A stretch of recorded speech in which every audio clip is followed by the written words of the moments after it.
companies. Again, I don't think there's a U.S. radio manufacturer at the present time. But Coca-Cola, what was it, 1884 at Jacobs Pharmacy or whatever, the fellow comes up with something. A lot of copiers over the years. But now you've got a company that is selling roughly 1.1 billion 8-ounce servings of its product, not all Coke, Sprite, and some others, daily throughout the world 117 years later. So understanding the economic characteristics of a business is different than predicting the fact that an industry is going to do wonderfully. So when I look at the internet businesses, or I look at tech businesses, I say this is a marvelous thing, and I love to play around on the computer, and I order my books from Amazon and all kinds of things, but I don't know who's going to win. And unless I know who's going to win, I'm not interested in investing. I'll just play around on the computer.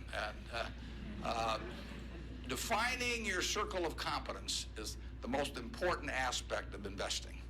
It's not how important, how large your circle is. You don't have to be an expert on everything. But knowing where the perimeter of that circle of what you know and what you don't know is, and staying inside of it, is all important. Tom Watson Sr., who started IBM, said in his book, he said, "I'm no genius," he said, "but I'm smart in spots, and I stay around those spots." And that is the key. So if I understand a few things, and I stick in that arena, I'll do okay. And if I don't understand something, but I get all excited about it because my neighbors are talking about it, stocks are going up and everything, I start fooling around someplace else, eventually I'll get cream, and I should. So now let's go over here. Hello, Mr. Buffett. I got two short questions. One is, how do you find intrinsic value in a company? Well, intrinsic value is the number that if you were all-knowing about the future and could predict all the cash that a business would give you between now and Judgment Day, discounted at the proper discount rate, that number is what the intrinsic value of a business is. In other words, the only reason for making an investment and laying out money now is to get more money later on, right? That's what investing is all about. Now, when you look at a stock, when you look at a bond, assuming it's the United States government bond, it's very easy to tell how much you're going to get back. It says it right on the bond. It says when you get the interest payments, it says when you get the principal. So it's very easy to figure out the value of a bond. It can change tomorrow if interest rates change, but the cash flows are printed on the bond. The cash flows aren't printed on a stock certificate. That's the job of the analyst, is to print out, change that stock certificate, which represents an interest in the business, and change that into a bond and say, this is what I think it's going to pay out in the future.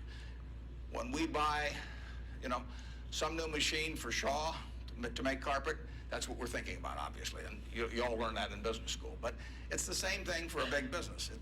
If you buy Coca-Cola today, the company is selling for about $110 to $15 billion in the market. The question is, if you had 110 or 15 billion, you wouldn't be listening to me, but I'd be listening to you incidentally. But the question is, would you lay it out today to get what the Coca-Cola company is going to deliver to you over the next 200 or 300 years? The discount rate doesn't make much difference as you get further out. And that is a question of how much cash they're going to give you. It isn't a question of, it isn't a question about how many analysts are going to recommend it or what the volume in the stock is or what the chart looks like or anything. It's a question of how much cash it's going to give you. That's the only reason. It's true if you're buying a farm. It's true if you're buying an apartment house. Any financial asset, oil in the ground, you're laying out cash now to get more cash back later on. And the question is how much are you going to get, when are you going to get it, and how sure are you? And when I calculate intrinsic value of a business, when we buy businesses, and whether we're buying all of a business or a little piece of a business, I always think we're buying the whole business because that's my approach to it. I look at it and say, what will come out of this business and when?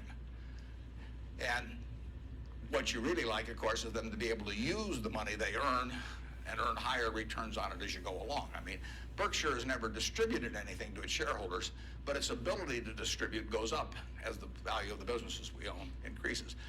We can compound it internally, but the real question is, Berkshire's selling for, we'll say, 105 or so billion now. What can we distribute from that 100? If you're going to buy the whole company for 105 billion now, can we distribute enough cash to you soon enough to make it sensible at present interest rates to lay out that cash now, and that's what it gets down to. And if you can't answer that question, you can't buy the stock.